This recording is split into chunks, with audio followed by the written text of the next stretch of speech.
Digital banks have certainly gotten volume like the Revoluts of the world, but they still haven't cracked the profitability and the revenue per user from a lending perspective. Because lending, getting my home loan from a bank, like I need a level of trust. And I would much rather trust the bank that I've had the relationship with that's out for me as an individual. But I definitely think that consumers don't want to be forced to choose between having the bank that I trust and having the inconvenience of a bank that I can only operate with from 9 a.m. to 5 p.m.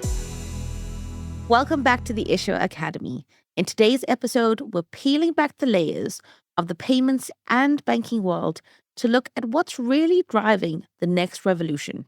Is it infrastructure and banking as a service? And leading the charge are two people who live and breathe this change. Firstly, we have Keerthi Iyengar, Chief Operating Officer at Constantinople. Welcome, Keerthi. Thank you. And our very own Jeff Parker, CEO of Paymentology. Welcome to the Issuer Academy. Thank you. Let's start off with setting the scene a little bit. So when we look at the rise of banking infrastructure 2.0, Keerthi, Constantinople's story starts in Sydney, but the problem you're tackling is truly global. Legacy systems, complex compliance processes, fragmented operations, they all slow down innovation. As a COO, you sit at the heart of execution and delivery. Can you tell us what inspired the creation of Constantinople and what gap you saw in how banks were really running their business? It's definitely a global problem, as you mentioned, across the banking industry.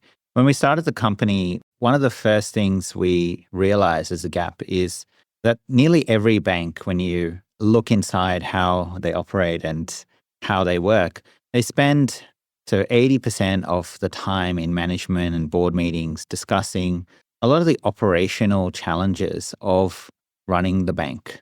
When you take a step back and you think about why banks have been so fundamental to society throughout our history, they've really been foundational to the economy because A, they have a real connection into the community. They have a real contribution into the community.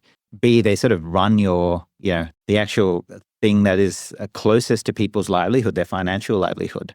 And it's really important that banks sort of maintain their brand, their community engagement, how they construct their products to meet the financial needs of their customers, and also how they manage their treasury, their liquidity, their balance sheet, their risk management. These are the things that, has really stood the test of time for banks.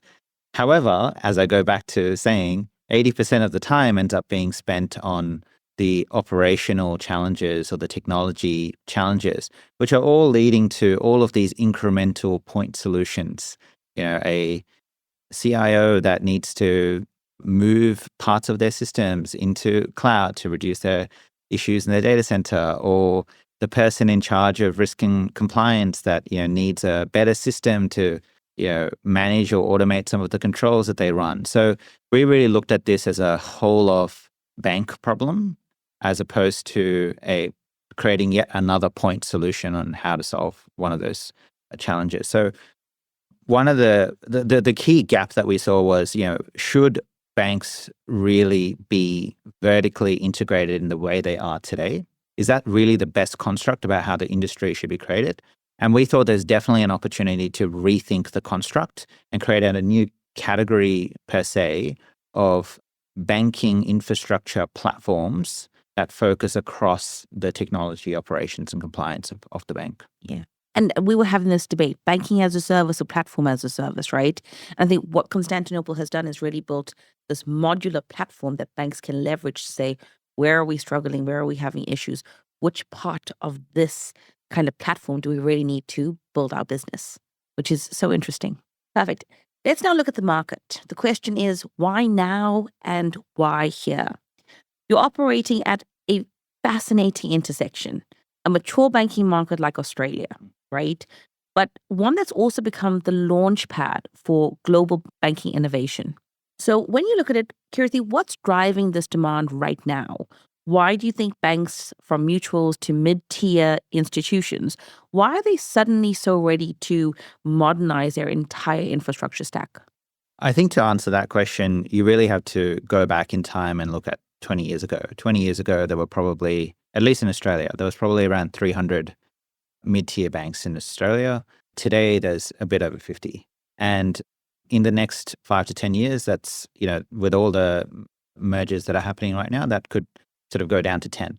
Now, that has not been, I think, to the benefit of consumers. I think consumers actually can benefit from having a stronger sense of attachment to the banks that serve each of those communities. But the reason why this has happened is because banking is a scale game. And when each of these banks are created as vertically integrated businesses, again, it comes back to that challenge of the customer expectations are increasing. And that has been increasing for the last 10 years, but that's going to be dwarfed by what we're about to see in the next 5 years. On top of that, regulation is increasing because the sophistication of financial crime, the sophistication of scam, insight, and the level of controls that regulators are going to expect from banks are going to increase. And banks currently have to almost choose between do I modernize and can I afford to modernize? And where do I modernize? Do I modernize around the customer? Do I modernize around my operations? Do I modernize to create more cost-to-income ratio benefits so that I can compete better on price? We're already seeing, banks in the UK see up to 70% cost-to-income ratio benefits from leveraging AI in every part of their business. So that disruption is happening. And I think the reason why, to your question, why there is such an unprecedented amount of talk about doing something different is because there has to be an alternative to consolidation.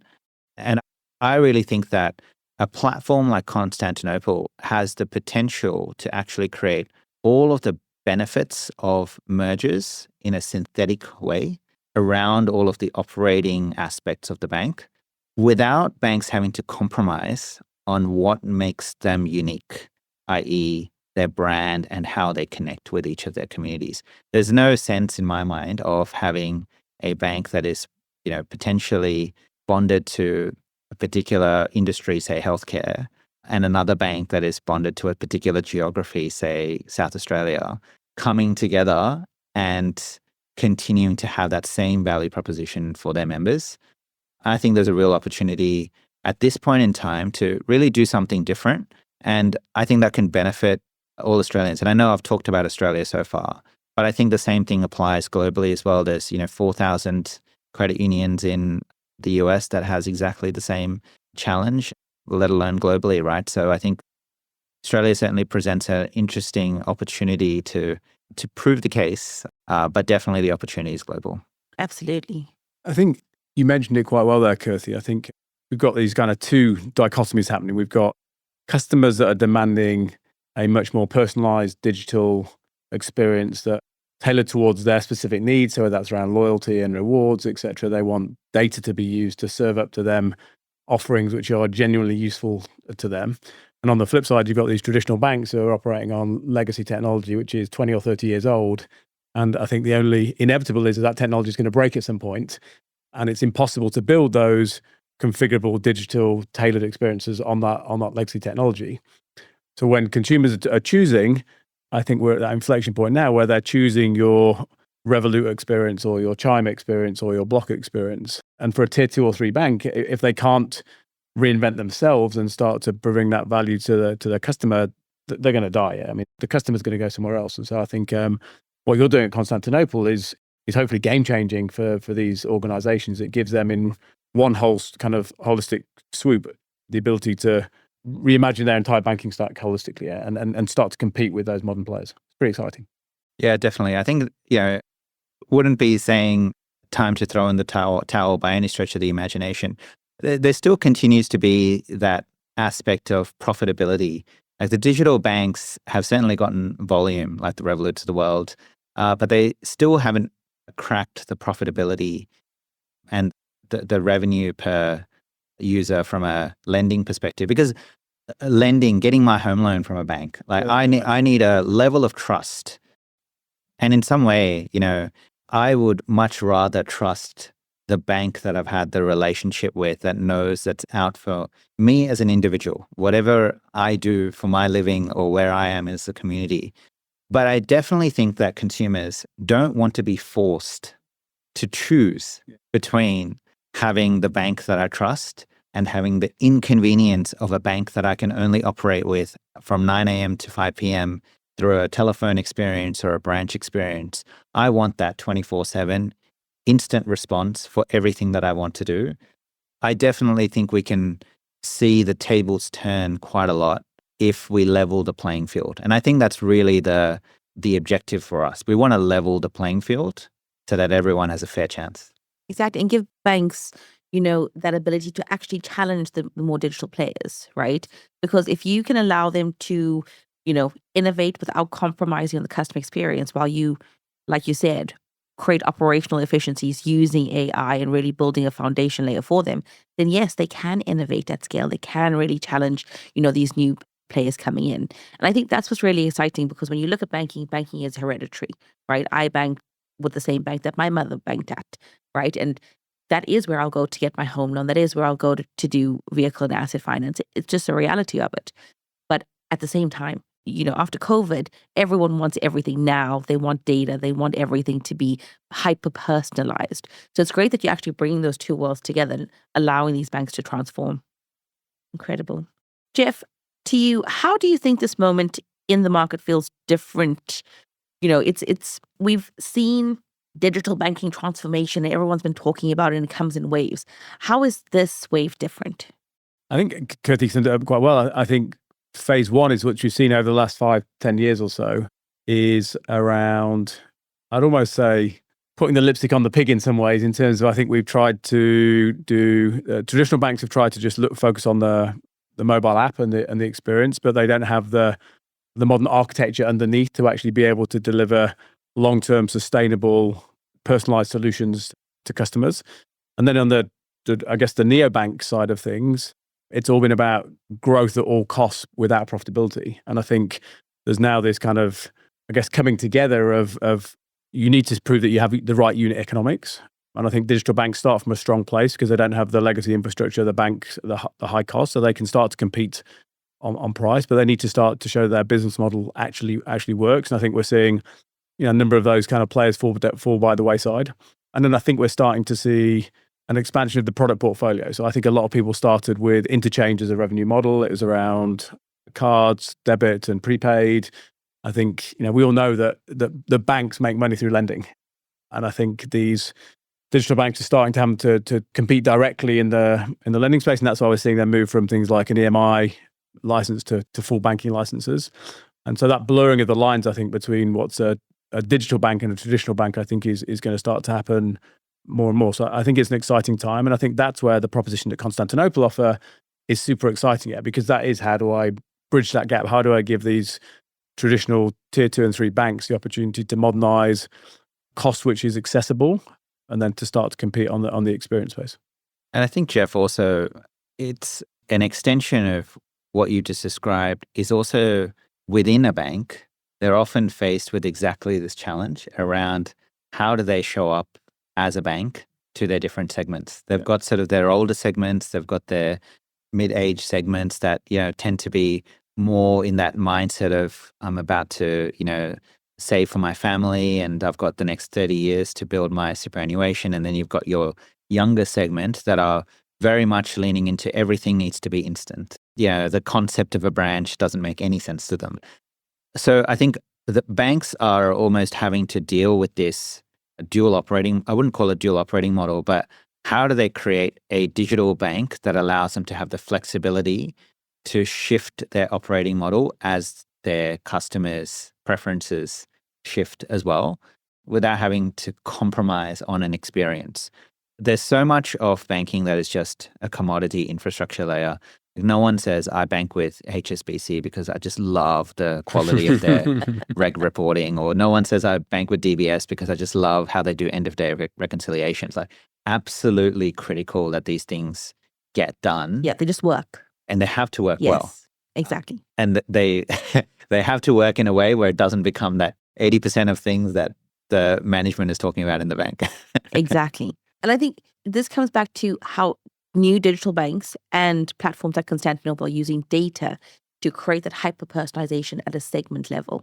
Jeff, something that you said that was really, really interesting is, what's different now? And it's that revenue piece.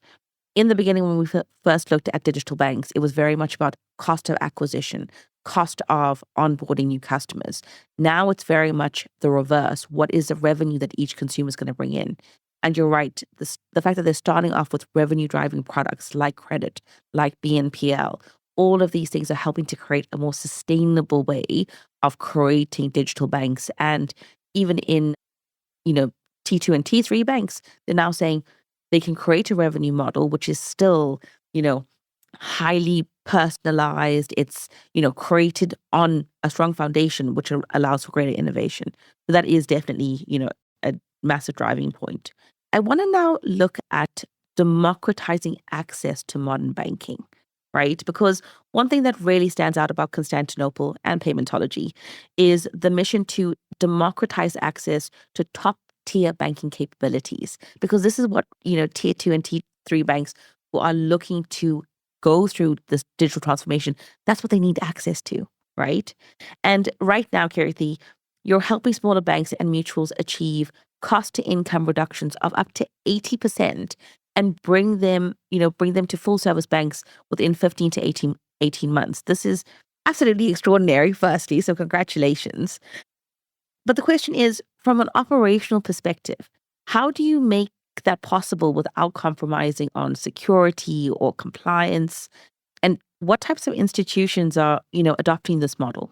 Well, actually, the last bank that we just went live with took us 5 months to get to market. So 5 months. the same point, I think, holds. And I think a big part of this is that innovation for these mutual banks is about having access to orchestrate either the data or the services at the experience layer. However, when it comes to the layers below and actually the critical operations of the bank, we operate that as a single code base across all our client banks. We operate that as a SaaS service. We leverage platforms like Paymentology, which has global operations, run 50 billion payment transactions a year. We leverage a best of breed set of providers where it matters. And that allows us to really operate a business and a platform that could be stood up very quickly. Now, of that 5 months, I would say probably, a few weeks is what it takes to actually stand up the infrastructure and the platform itself.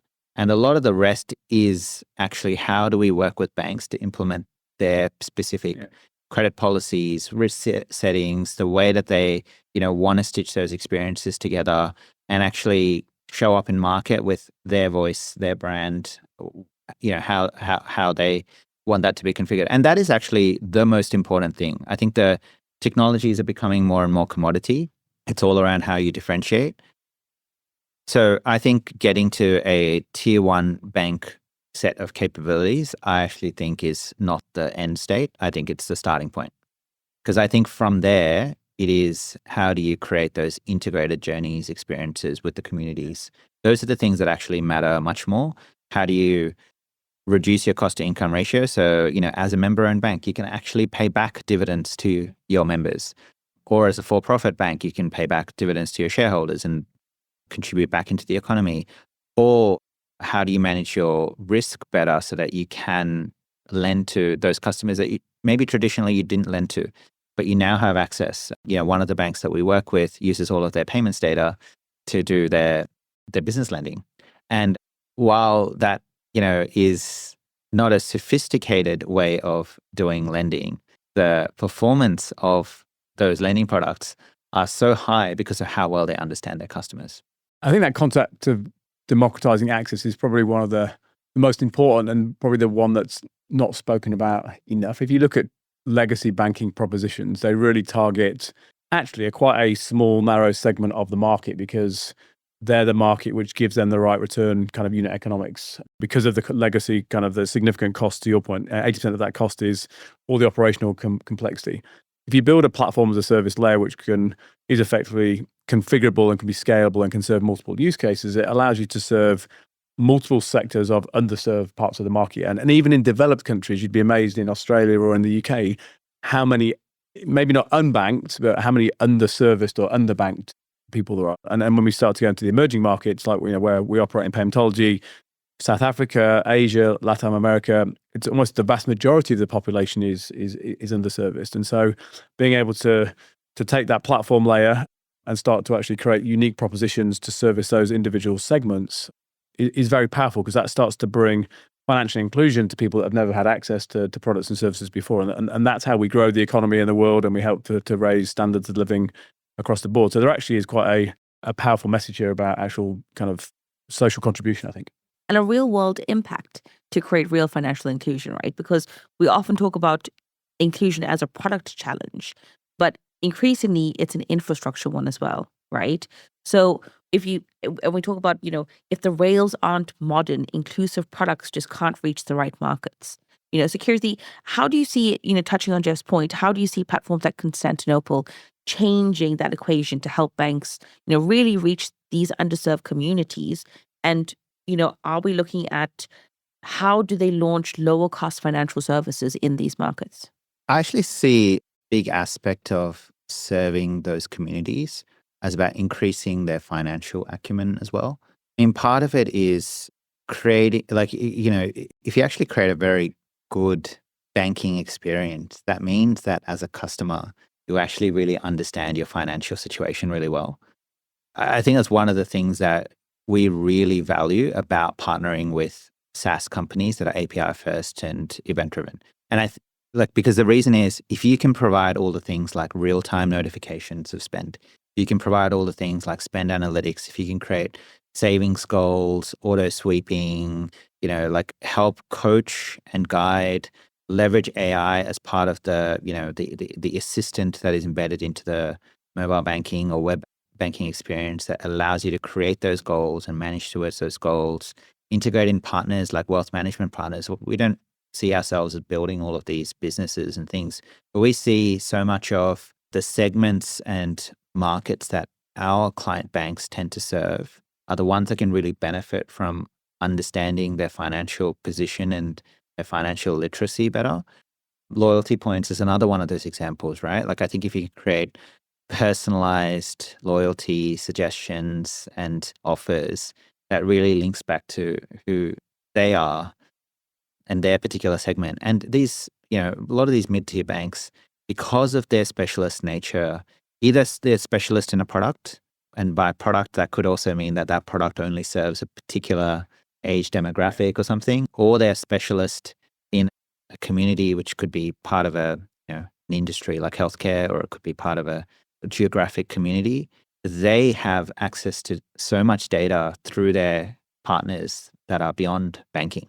And I think it's all of this coming together. We probably haven't had as much experience as you as working, in countries like South Africa around underserved segments.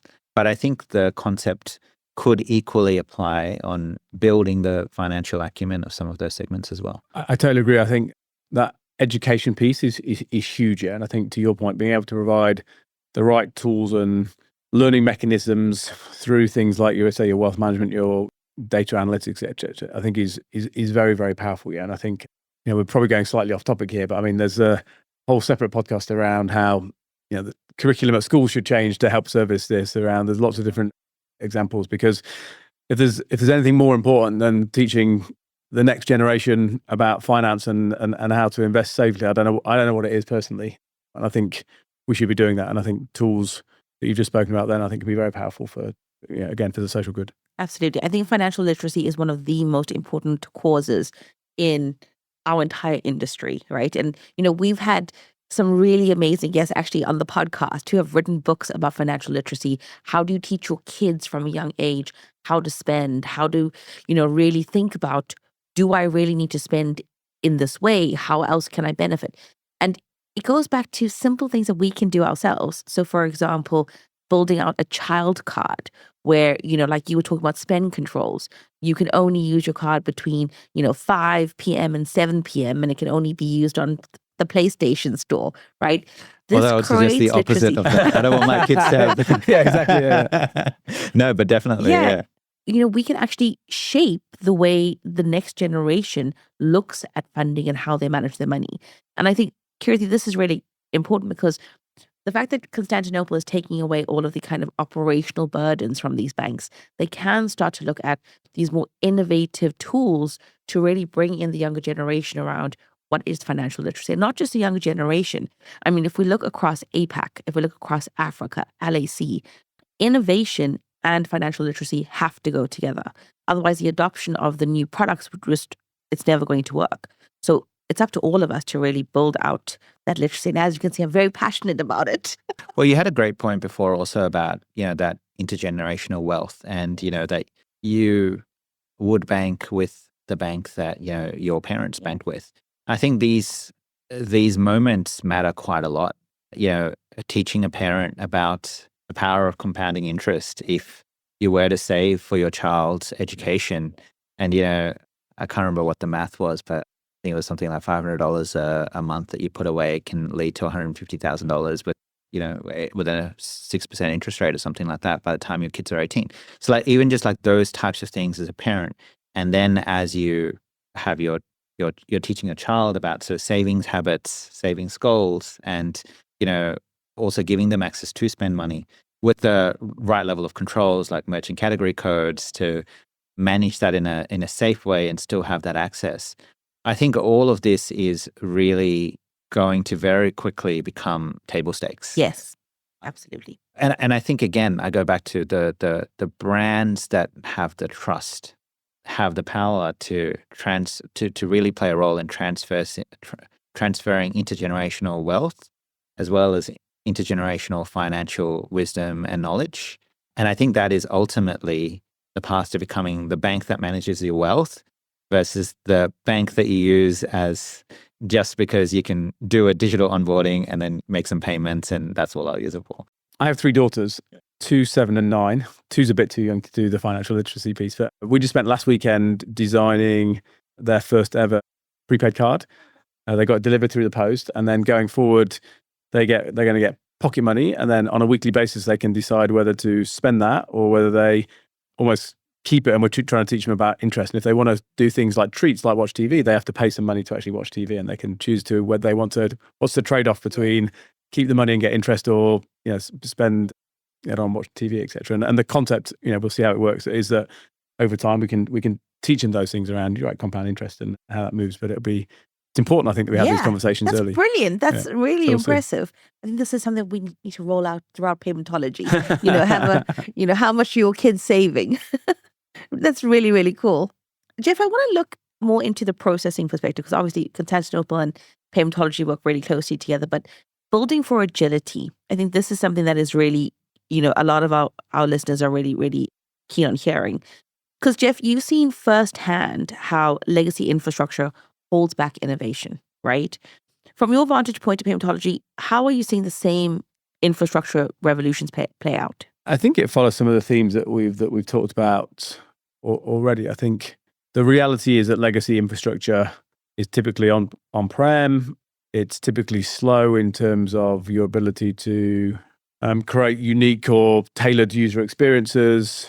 If as a business you're trying to future-proof and think about the future, it's no longer possible just to, I guess, tinker at the top level, which is kind of the mobile app or the first layer. You can do so much with that, but in terms of actually building long-term sustainable kind of agility, I think it just doesn't happen. And so we're encouraging people to really think about redesigning the whole stack, because actually if you can, it's the underlying infrastructure, which I guess historically has been seen as the boring part, which actually is what's driving the ability to innovate going forward. And so, I think a similar concept to what Keerthi was saying is that at Paymentology, it's a single code base across a single platform that operates across all of our 65 different markets. A company can integrate into that once, and then from that, they can either move into new markets if they have expansion opportunities, or they can start to configure the platform in ways to deliver some of those customer experiences. So whether it's a child who you want to provide certain spend controls or limitations, or whether it's a spend management platform,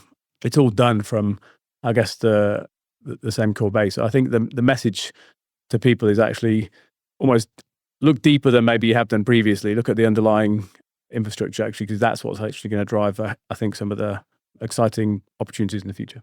Yeah. And I think when you look at it, Constantinople and Paymentology both have very similar ways of working, right? Single code base, cloud first. So really looking at taking your platform as a service, but also the underlying technology to power it. And as long as you have the same, vision and goals for how you want to achieve innovation, it's really good that that foundation is the same. We haven't talked about, but I think is important as well, is that I don't think you need now to have the trade-off. It's not global or local. Yes. You can do global and local. So if you've got the right infrastructure layer that allows you to kind of be standardized, there is still very specific localized market needs. And so I think, Keerthi, you talked about potentially Australia versus the US, like similar markets in many ways, but also very different in many ways as well. And so you need a technology that enables you to still deliver a proposition which talks to the people in those communities.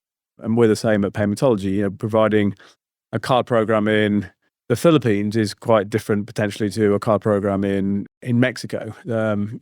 We've just launched a credit product which has, credit is very different in different markets in terms of interest calculations and billing cycles, etc. But fundamentally, the same proposition of credit is credit, and so you can build 90%, I guess, standardized, and then you can do some localization on top. I think there's a few just benefits from having a modern SaaS model that shouldn't be overlooked. I think the first being actually that anything that you build for any particular bank or client or market gets leveraged by everyone else. Yeah, agreed. Yeah. I think that fundamental premise of maintaining that single code base allows you to ensure that innovation is shared across the whole client base. I think the second is also that you can create efficiencies, and not efficiencies isn't always about costs, but efficiencies is about creating instant experiences. And that those instant experiences can be created again across the platform because everything is built as software first.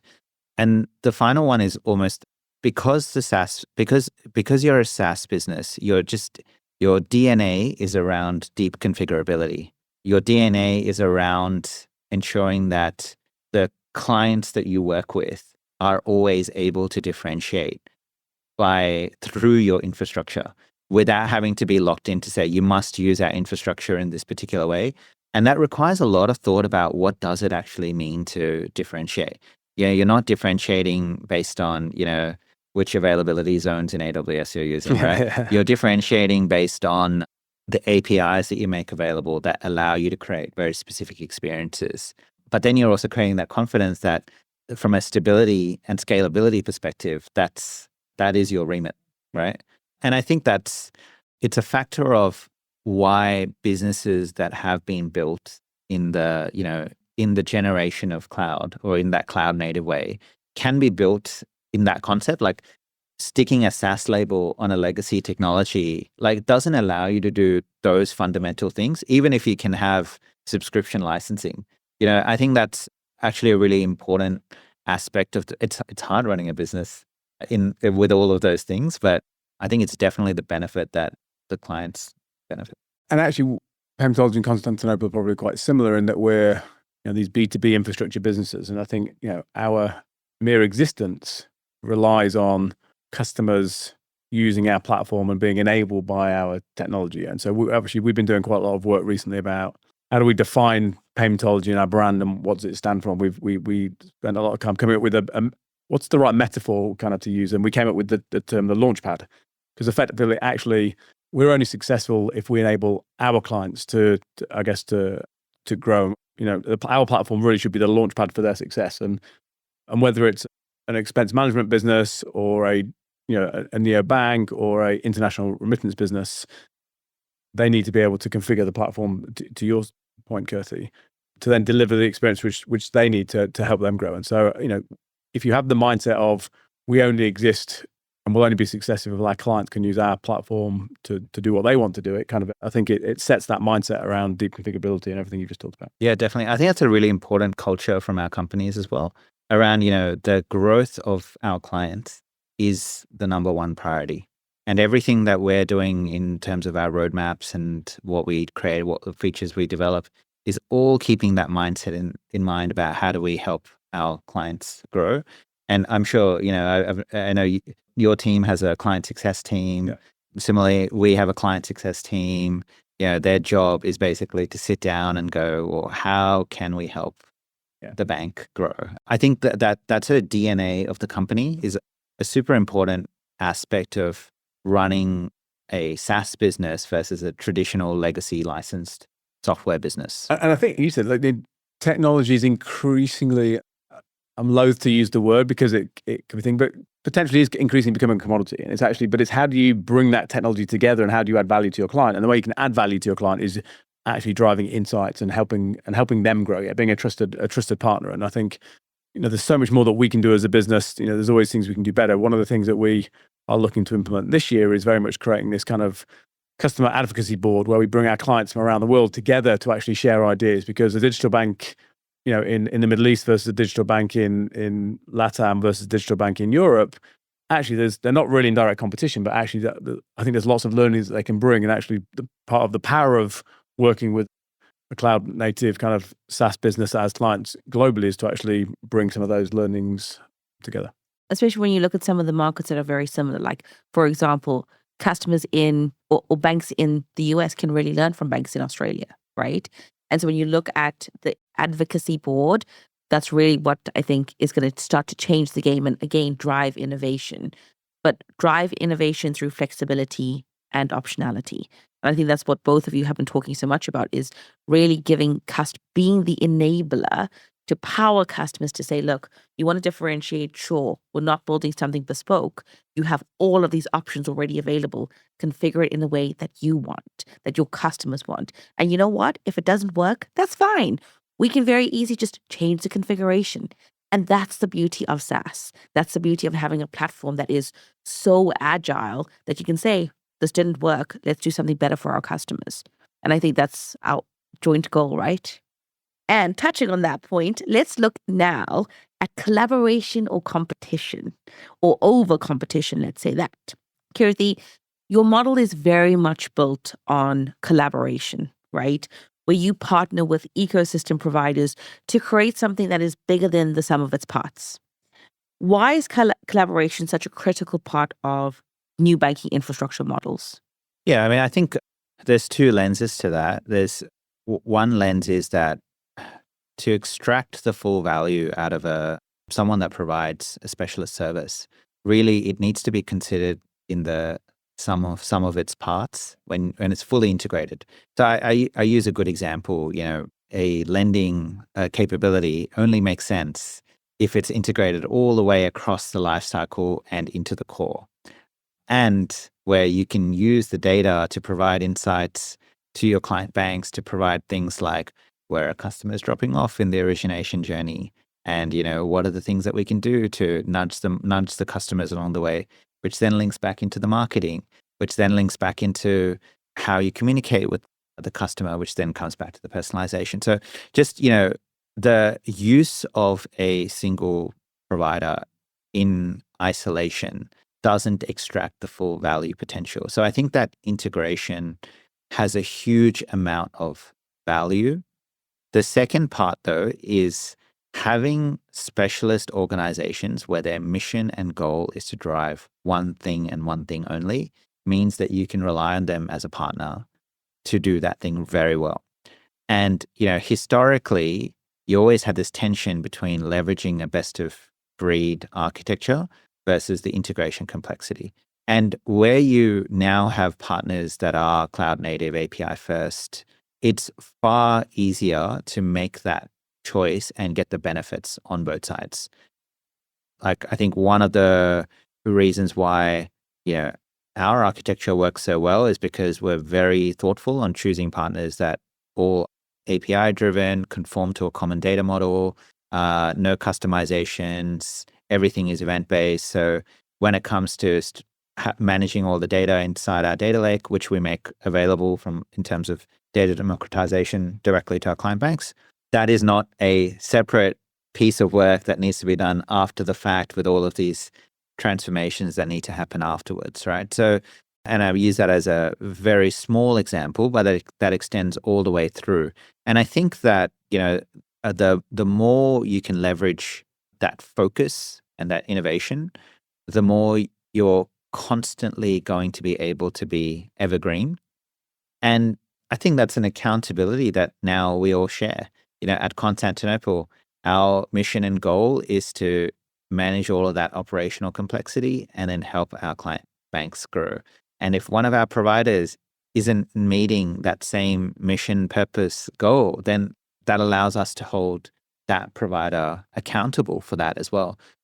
And I think that, the benefit of that ecosystem ultimately goes back to the end customer. Yeah, absolutely. I think we're all in this together. So it's good to share the load, but at the same time, drive innovation in each part of the business and each part of the ecosystem. That's really why I think partnerships work really, really well. Looking ahead, the future of bank building, always very interesting. Let's look at 5 years from now. Keerthi, what does banking look like in 2030? Will most banks be running on platforms like Constantinople, which are modular, cloud first, and interoperable? I think the banks, I think as an industry, I think that we are charting a new category of software for banks. And I think that it's going to benefit the industry. I think the real proof point that we hope to achieve is that we help grow the mid-tier banking market share by threefold. That is sort of our goal and our mission in the regions that we work in. And I think that, the more players that potentially enter into the market with a business model like ours, I think the better it is for the banking industry. I really think that we're sort of if I look at 2030, I almost want to look back at the last 10 years and say, I remember a time when every bank said, we will never move to the cloud. Yeah. And, and now, any bank that is left that hasn't moved to the cloud, in a desperate race to do that, right? So I think how infrastructure and the idea of vertically integrated businesses that owned all the way through to their data centers got transformed from a platform business that owned infrastructure. I think that same concept can really help transform the financial services industry. I mean, from my perspective, if I was going to answer your question as well, Yes, not please. a chance. I mean, I think it would be amazing if more of the legacy banks had moved to modern infrastructure. I think at this point in time, there's still too much friction and nervousness around it. So I think the CEOs or the CTOs of especially the larger banks, I think they still feel at this point in time there's too much risk for them to make that decision. And I think it's the type of decision, if you get it wrong, you lose your job. It's the type of decision, if you decide to stick with what you've got, you get away with it. And so I think that the risk and reward isn't quite there yet. Will it change? Yes, it will 100% change. Will it change in 5 years? I'm not quite so sure. For me, there's a few trigger events that are going to really drive this. I think we've talked a lot about the digital experiences, and I think consumers will start to demand and will I think their feet or their actions will make them move. I actually genuinely think in places like the UK, and I'm not sure about Australia at the moment, in the next 5 years, your Revolut, your Monzos are actually going to start to take a meaningful share. So I think that will make people stand up and take notice. I think the legacy technology that some of these banks are on has a lifespan. It's going to break. I don't think it's a question of if, it's when. AS400, Cobalt, there are only so many of those engineers left to do it. So that has to change. Things in our industry like MasterCard getting rid of the 16-digit card number for tokens. Lots of these core banking platforms or card platforms are orientated around a 16-digit card number. So the customer identification number, the statement, it's all built around that. So when that goes, they're going to have to do something. And they're the type of triggers, I think, that will make them move to a Constantinople. And I think there's a really big opportunity for the brave tier 2 and 3 kind of mid-market sized banks to take a leap on this. And given that the TAM is 90% legacy, even a slight shift creates this huge market opportunity for everyone. So I don't think it'll happen in 5 years. There'll be a shift within 5 years, but I think it's probably going to be, unfortunately, a 15-year journey before you actually get everyone there. But that's still pretty exciting for everyone. And I think the modernization challenge also was previously predicated on, how do I move my legacy and transform my data? I think how much that's being shifted from use of AI to drastically reduce the cost, the complexity, the need for subject matter experts to be involved in every part of the problem. I think migration is not as scary as it would have been 10 I years agree. ago. Totally agree. And I think compounded with the choices faced ahead, the biggest risk I see is the legacy the incremental initiatives, the very, very small point problems that each person looks to solve. I totally agree. That, it sort of falls off the back of it and says, I missed that last bit. Yeah, 100%. I think that it's feel the fear and do it anyway, because if you don't do it now, you're going to either get left behind or you're going to be forced to do it later on when you don't necessarily have the capacity or the people. And it's scary because you're potentially cannibalizing some of your existing business. It takes a brave person to kind of make some of those decisions. Definitely. Yeah, definitely. But it's that consider the totality of the problem. Yes. And of course, make the choice if incremental initiative creates value, but consider the totality of the problem first. Absolutely. And Jeff, from you, one piece of advice for new founders while looking to modernize? I think what you need to do as a business is understand your customer. And I think what's the problem you're trying to solve for your customer, and your customer can, we've talked about it can be a different market, can be a different segment, different age demographic. But when you understand that customer, then you look at how do you solve that problem. And I think that there are already a number of use cases where modernizing is the best outcome for the customer, and increasingly that shift will come. And I think, I think to Keerthi's point, that the barriers to entry almost day by day getting lower and lower and lower. Yeah. And so I think as you look at that, I think I can't see many scenarios where it is the best decision to not modernize. It's just that, the human brain often finds the negative things to focus on. And so it requires a big jump and a big commitment. But I think the benefits are there for us all to see. Absolutely. Be brave. Keerthi, final thoughts. What advice would you give to new banks looking to modernize? I'd say zero base your transformation and don't be technology led. I'd say zero base being, really think through just all your bank's strengths and unconstrained what could be your growth potential. And also zero base your cost and your operations and, what is it that is going to actually help you shift the needle the most. Create your bookends and then make the technology decision. That would be my advice.